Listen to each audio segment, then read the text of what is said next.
A military exercise is taking place in Mobile this week. The Alabama National Guard is conducting the training.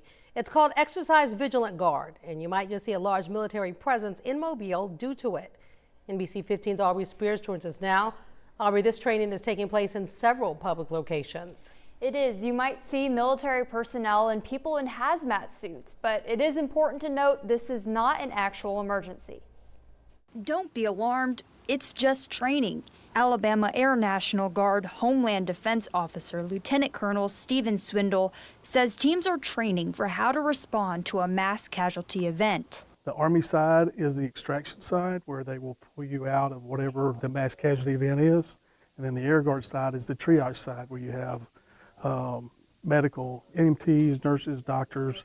They determine your criticality, they patch what's bleeding, set what's broken, and then get you off to medical care at a hospital somewhere in the area. According to a press release from the Alabama National Guard, the training will consist of tabletop and in-person simulations of hurricane-related extreme weather events. The simulations will test their ability to respond quickly and effectively to different scenarios. The National Guard responds to requests from the EMA for support.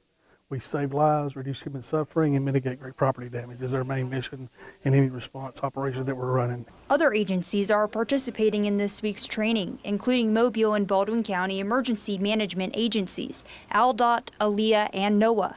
Brian Christensen is the operations officer for the 46th Civil Support Team.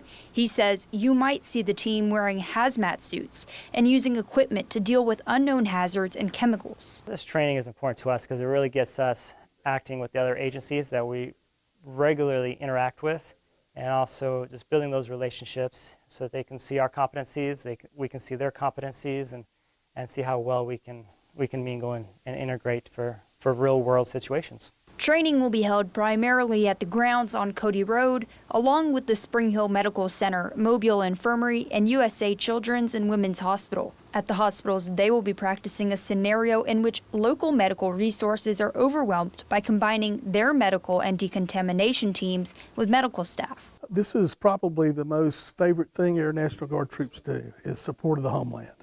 You know, we deploy all over the world and do different missions all over the different locations. But when we get a chance to serve the citizens of the state of Alabama, that's our most proudest moment. This training is expected to go through Friday. Kim. Aubrey, thank you.